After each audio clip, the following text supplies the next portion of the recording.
Hi, my name is Brittany, and I've had an abortion. Hi, my name is Emelda. Okay, my name is Brittany, and I'm with the My Voice, My Choice leadership group through Chicago Abortion Fund. And pretty much what we do is just advocate for reproductive justice and health, and also for abortion rights. CAF, Chicago Abortion Fund, is what I'll be referring to as CAF tonight. They provide funds for women in need of an abortion and they're in their second trimester. They also provide other services for women after the initial contact and after the abortion. With me tonight is Emelda, but I call her M. She's the Client Services Coordinator at CAF. She's responsible for services provided for the women, such as the initial contact and support, the initial follow-up with the women, and a lot of other things. So thanks for joining me tonight, and why don't you go ahead and tell us a little bit more about what it is that you do at CAF. All right. Well, my name is Emelda, and I've been at CAF for about 4 years. I started as an intern, and then I became the Client Services Coordinator. Basically, what I do is I handle the phone calls from women and give them the grants or see if they qualify for our grants. I also deal with the clinics and occasionally help coordinate funding of women nationwide or outside of our general area. And I also do the initial follow-ups. We call a few weeks afterwards just to check in on the women. Okay. Like I just said earlier, CAF focuses on second trimester abortions. Would you care to explain to us why that is? Yeah. Okay. Well, second trimester abortions are after they begin at 13 weeks, and generally, we primarily assist with second trimesters because there are other funds in the Chicagoland area that deal with first trimesters, and also clinics that will help subsidize with first trimester abortions. But because second trimesters are so much more expensive than first trimesters, there isn't really another Chicago fund that deals with second trimesters, and there's also not one in the Midwest. There's some national funding, but we're the only one in the Midwest that focuses on second trimesters. Okay. And so women receive the funding and the services through calling in. Based on the calls that you receive from the women, why do you think that they find themselves in need of an abortion at second trimester? Okay. Well, a lot of the women, basically in their second trimester, it's a race against time and money. They've tried to raise money, but the cost goes up every week or every 2 weeks, so they're having a hard time coming up with the money and then keeping it, and then the price goes up. Or sometimes they're in a situation where they don't realize how far along they are, and then occasionally there's a problem that occurs later on in the pregnancy that they need help with. Okay, and I think we have a caller at this time.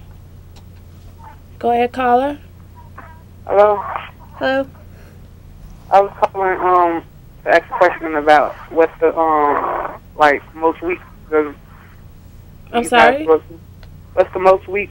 I mean, what's the highest week in during your pregnancy that you can get an abortion?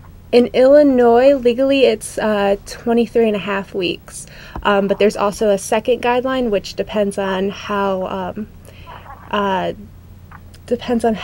big the fetus's head is or something like that. So either one of those will determine how far along you are and if you can have it or not. Mm-hmm. Thank you, caller. So yeah, and occasionally it's just circumstances why women don't realize that they're that far along. Sometimes they're in abusive relationships. Sometimes they're too young to know what to look for a pregnancy. Sometimes their life is just so hectic they didn't realize how far along they were. Mm-hmm. Yeah, for me personally, I had to wait. I was forced to wait because I didn't have all the money to get the abortion before I was in my second trimester. I was working, barely making minimum wage, I believe, and my money was going towards rent. So it's like, and I was already a mother, so it's like, now I have to pay rent, I need an abortion, still raise my family, what am I going to do? So I know that was like the biggest reason for me. I was forced to wait until my second trimester. So thank goodness for CAF. Do you think that the recession has changed things at all? Yes, it definitely has. In general, the women who call are in their mid-20s. They're working minimum wage jobs, part-time if they're even working at all. The majority of them traditionally have been African American, they've been mothers, and they've been single. Since the recession, the amount of white women who have called have gone up. The amount of Latinas have gone up. The clients who are already mothers have also gone up from 68% to 74%. So a lot of women who traditionally could have paid for the procedure are finding themselves poor and unable to pay for the procedure, or women who traditionally maybe would have kept the pregnancy are just doing so badly financially that they can't. So there's a lot of different groups that traditionally haven't reached out to us that are, which is very indicative of the recession. We have some other statistics that have gone up. Okay, 1 second. I do believe we have a caller. Go ahead, caller. Hello? Go ahead, caller. Hello? Yes. Mm-hmm. Hi. Yes. I was wondering why have an abortion and you can put the baby up. Thank you, caller. Right now, we're going to go to our information so you can find out how to get in touch with us. And then some other statistics that have gone up since the recession started. The average week that women are calling have gone up. Normally when women call last fiscal year, they were about 17 weeks, and now they're closer to 19 weeks. And also, some of the statistics that have gone up is the risk for maternal health, where the mother's health is compromised because of the pregnancy or because of something that's going on with the pregnancy, has doubled.